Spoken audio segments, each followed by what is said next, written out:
We are playing Hearthstone today, a free-to-play card game by Blizzard Entertainment. Our mode will be Battlegrounds, an online matchup with you versus 7 others to compete for the top 4. Each matchup provides different hero choices and card offerings, which help create a unique play experience each game. The latest game rules add a quest on the 3rd round to further diversify the outcome. This is a great game to play every so often, as the card mechanics and game rules can change over time. Logging in recently earned me a free mount in World of Warcraft too. Alright, let's have a match.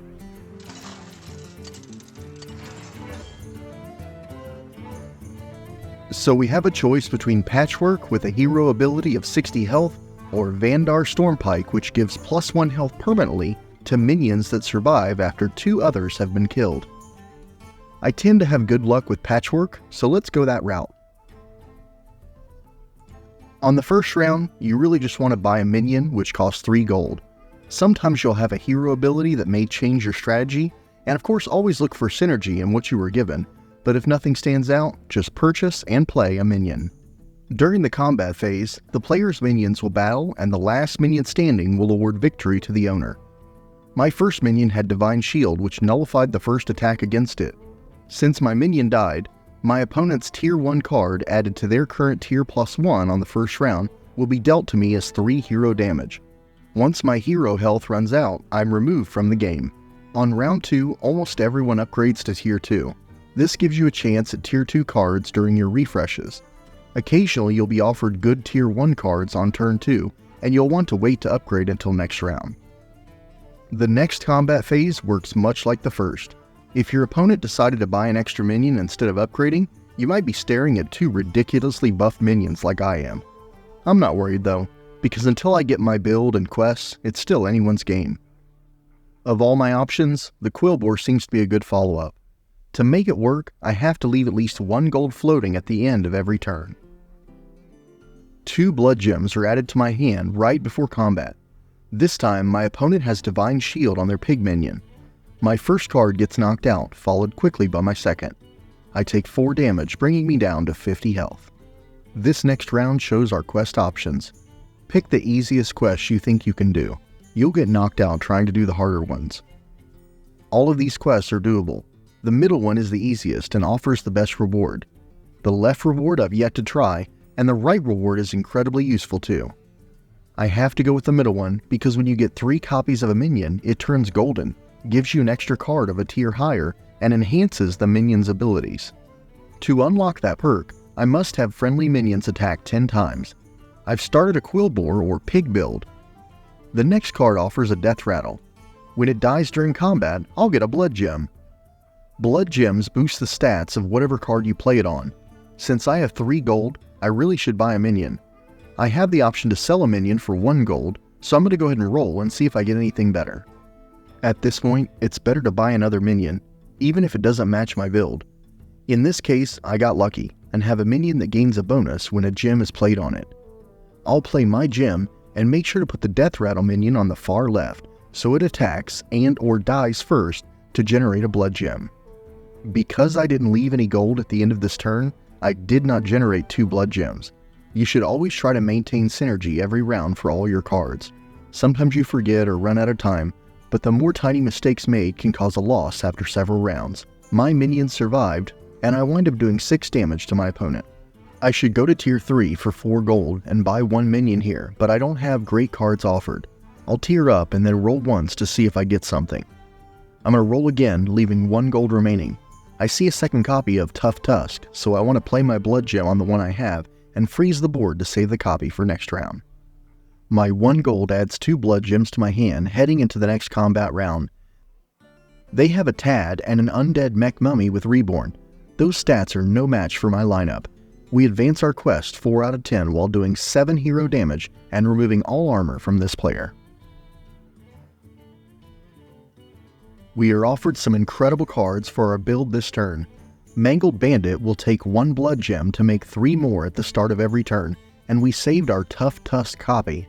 We also have a Discover spell for 4 gold that will give us another Quillbore. I'm going to freeze for the Discover spell, which saves 2 gold, because I get gems at the end of turn with floating gold, and Mangled Bandit doesn't take until the start of next turn, I really should play all my blood gems for the most benefit. I initially read this effect incorrectly and didn't play a blood gem at the end of turn.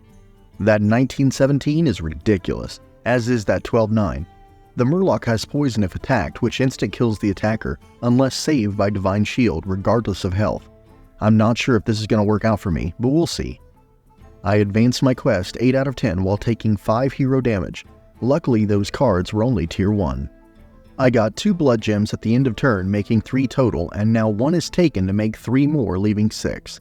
It's time to buff my army. We still have that Discover spell we should buy. I'm going to go ahead and roll. Paint Smudger is alright, but it takes up board space and requires you to cast Tavern spells specifically, not blood gems, which makes it less useful to this build we have going. Since it's a pig, let's go ahead and buy it anyways and cast the Discover spell so a blood gem is played on another Quellbore. The left card applies a permanent boost when you play it, but the middle card has the highest potential for blood gem craziness early game. It's a tough call. I'm going to go with Moonbacon Jazzer on the left so my gems are buffed. I should have played that card before playing my blood gems. Oh well. Just another call out. The order in which you do stuff really matters. Here I am again, ignoring my last blood gem, thinking it helps to save one for some reason. During the next combat phase, I finally complete my quest. The first card I buy each round will be duplicated, be it minion or spell. I take 7 damage this round, meaning 22 total. If I only started with 30 health and no armor, I'd be down to 8 health right now. My board is full with 7 cards, but they aren't the best cards to win. I have 6 blood gems, but I need to find a card that boosts those even further. The Sunbacon Relaxer will give me 2 blood gems for a 2 gold cost since I buy it for 3 and sell it for 1. It's also duplicated because of my quest reward. Fellemental boosts all minion purchases for the rest of the game for me, so let's buy that and sell a card so we can upgrade the Tavern to tier 4. I have to get rid of the Moonbacon Jazzer because the battle cry is a one-time effect without some other ability to repeat it. I play Fellemental to boost and sell to get 1 gold back, following suit with the pigs that gives 2 blood gems each. I can only have 10 cards max in my hand and 7 on the board, so let's spend those blood gems. We put 1 each on the Divine Shield minions. I'm torn to buff Paint Smudger since we're probably going to sell it, but we'll go with it for now. Generally, you don't want to buff your Death Rattle minions too much since they need to die when you get hit, but a little extra attack means you might take them out too. I'm going to buy and play a Tavern spell for 2 gold that will cause Paint Smudger to fire an extra blood gem. I'll save 1 gold, buff that minion, and erroneously save that last blood gem spell again. I realize my mistake as I head into combat by rereading the various card details. For those who want to play Murloc builds, Tad should always be sold because it gives another Murloc. My opponent's build is a bit all over the place, and even though my minions aren't completely buffed yet, they will trample the cards in front of them. They didn't kill my Death Rattle minion, which is that call out from before. If I did not buff it, I would have had an extra blood gem right now. Until 4 players are out, the damage cap is 15, so the 18 damage I would do here is reduced to cap. I see a second copy of my Briarback Bookie, and with my quest reward that means I get a golden bookie. This removes the regular bookie and puts the golden in my hand. This often can help free up space to play something. Let's roll again, and this time we find a Snarling Conductor. This card will discard a spell to gain 4 gold every turn. Having surplus gold is a sure way to victory if you find the right cards to buy, so let's take a chance on this card. Rolling again finds our Prickly Piper that has a Death Rattle which increases the attack on all blood gems permanently for this game.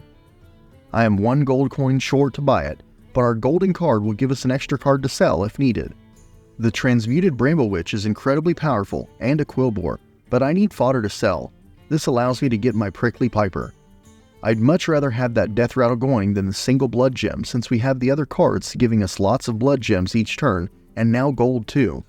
So we need to float a gold and make sure the board is arranged correctly for the next combat phase. I remember to play all my spells this time. 4 blood gems come my way from the golden card. My Death Rattle goes off this time by targeting my opponent's taunt card. This will boost my gems held for the next round. The Divine Shield minions will help me get past the poison. After everything, I lost the round, taking 5 damage. I'm going to take a chance on the Tavern spell Death Rattle minion since my Paint Smudger is in play. This is the first card bought, so it's duplicated. On the first pull, we get another Thorncaller, which is just a free gold at this point. The second pull is more gold, but both spells do fire off free blood gems. I have to sell a minion to play something, so let's go ahead and upgrade to tier 5 and roll, then roll again. We have another Moonbacon Jazzer, and if I play it next round it'll be duplicated, but I make the unfortunate mistake of forgetting to freeze. The next combat round is pretty standard, however I do lose again and take 8 more damage. I'd very much be out if it wasn't for this hero choice. I should have bought the spell to give my minions Divine Shield so it would have been duplicated, but instead I mistakenly purchased another Briarback Bookie. I'll go ahead and roll, and finally I get a good tier 4 card, Geomagus Rugug. It comes with Divine Shield, and if I play blood gems on it, they'll also be played on another friendly minion. It's essentially a 2x blood gem modifier. A lot of my board is locked in now, so I don't have a lot of wiggle room unless I sell part of my setup. The Paint Smudger is the most likely sell choice here. This will allow me to get rid of the cards sitting in my hand and upgrade to max tier 6. We're going to play Rugug and put all blood gems on it. I'll save the bookie for now. If I get one more, it's another golden triple. Here's where things can go sideways very fast. My 9-6 and 9-12 minions are terrified at the sight of a 57-22 and a 286. This isn't looking great for me.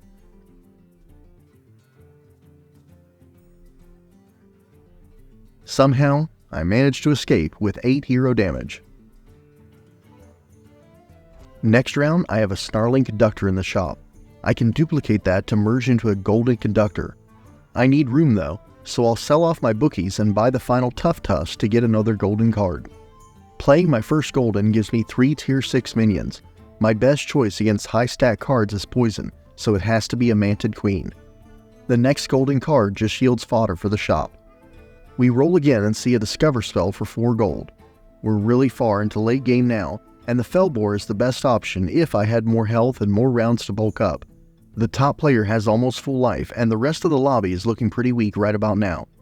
I'll just take the Moonbacon Jazzer, play, sell, and roll until I find the Lost Staff of Hamul. That will refresh the shop with all Quillbors. Transmuted Bramble Witch can help mitigate large enemy stats once per combat round. I have 2 Rugugs in the shop and 1 Mangled Bandit. The smart play would be to freeze, buy the bandit to dupe it, and gain a golden, then buy 2 Rugugs to make another golden next round. At the last second, I try to play as many blood gems as I can and my Manted Queen. Not playing a full board would knock me out with my build. The Manted Queen poison comes in handy this round. I take out the rest of the enemy minions, do 15 damage, and knock out this player. I goof up and buy a Rugug here instead of the bandit, and I decide to switch up my board a bit. I clean out my hand of fodder minions and play Overconfidence to get extra gold next round if I win. I decide to roll instead of buying the other minions offered. I find Felbor and Charlga, but decide not to play them this round. Bristlebach will be added as a tier 6 Avenge, that way my cards will be buffed during combat. I throw all my gems on Rugug. It's good to point out that we are in the final 4 now.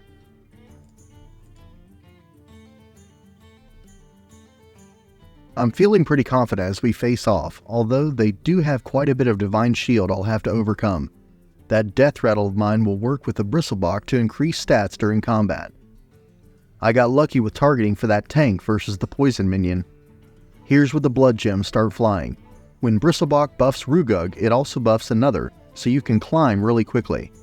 My Manted Queen comes back with Reborn and Poison. Still a bit to go to win here.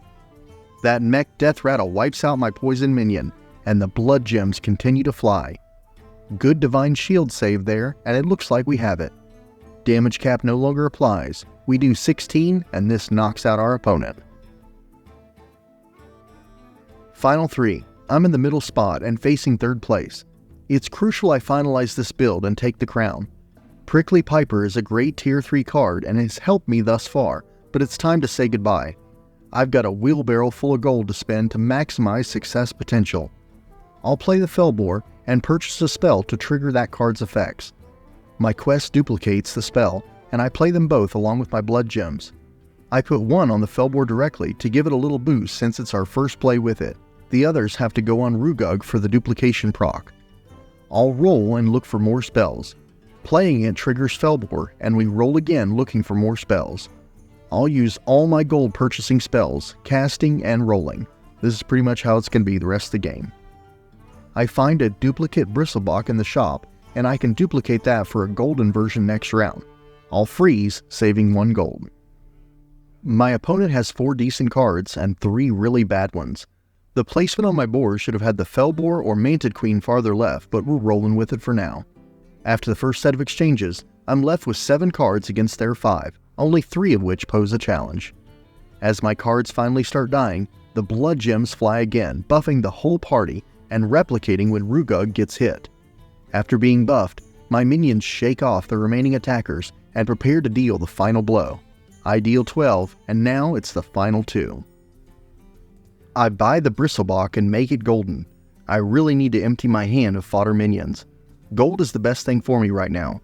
I'll roll for spell choices. Nothing great initially, but I finally get a 1 gold spell that will come in handy. I'll add the taunt to the Manted Queen so it can take out the first attacker. Rolling again finds more 1 gold spells. I spy a second Manted Queen and have a feeling I'll need both just because the number 1 opponent doesn't appear to have taken much damage with everyone else being out. More rolling for spells, and I'm running out of time, so I'll play my Bristlebok and discover a tier 6. None of these really help my build right now, so fodder it is. With 7 seconds to go, I play Discover and it doesn't do too much. 2 seconds, quick roll, purchase, and play 1 more spell. Felboar goes off, and I somehow manage to get all but 1 of my gems played. My opponent is also doing a pig build. The 2 Battlecry minions are wasted, and the bandit this late in the game is a bit meh. Really lucky targeting there. My Rugug still holds Divine Shield, and my Avenge is going strong. My Rugug takes out their bandit. After 2 Rugugs clash, mine falls, and is backed up with a strong hit by a golden Bristlebok. We walk away tied, taking no damage each. They are going to tier 5, but it's a bit late now. I hold some crucial in-game cards for the pig build. There's only so many copies, and you have to get lucky with rolling anyway. The first few rolls offer nothing substantial, and I see another Rugug, but it's a bit too late in the game to start one now. More rolling and I finally get what I need, a tier 6 spell to give a minion Divine Shield. I have not bought a card yet this round, so that means I now have 2. More rolling brings a tier 1 spell, but I'd rather have something better than a taunt. I roll away the rest of my gold without buying anything else. The blood gems go on Rugug, and Divine Shield will be added to my Manted Queen and my Felboar. My rival has stepped up their game, but those Battlecry minions are such a waste. Their new Wind Fury minion lets loose with a double attack, taking out the Manted Queen and removing Divine Shield from Rugug. Bristlebok activates and the blood gems rain down on my Quillboar, bathing them in the stat-boosting goodness. The only concern I have at this point is their Rugug from the sheer stat numbers and attack, but it's really the health of the enemy minion that matters most here. I finally deal 20 damage and head back into the tavern round. I'll draw inspiration from 2000's Fred Durst and keep rollin', yeah! I find another Divine Shield card, and since I can duplicate it, why not? I really should have put that on my Avenge minion here, but too late now. We'll leave a gold around just in case, play gems on Rugug, and prepare for potentially the final battle. I never really needed the second Manted Queen, but it's good to have just in case. The final matchup has 6 cards instead of 7. They finally got rid of those Battlecry minions, and now offer a 4/6 second Rugug in its place. That really won't do much good without a Bristlebok. The 10/21 attack is very impressive. Definite respect for building it up that high. The final blow comes from my Bookie and Rugug. 12 damage against their 11 health. Victory is mine. First place is awarded with a 103 ranking climb and the achievement Working It. You should check out Hearthstone Battlegrounds. Hopefully you'll enjoy it as much as I did. If this was a good video, please like it. I'm off to get lost on my Ranger in Gemstone 4. Have fun, be safe, and catch you next time.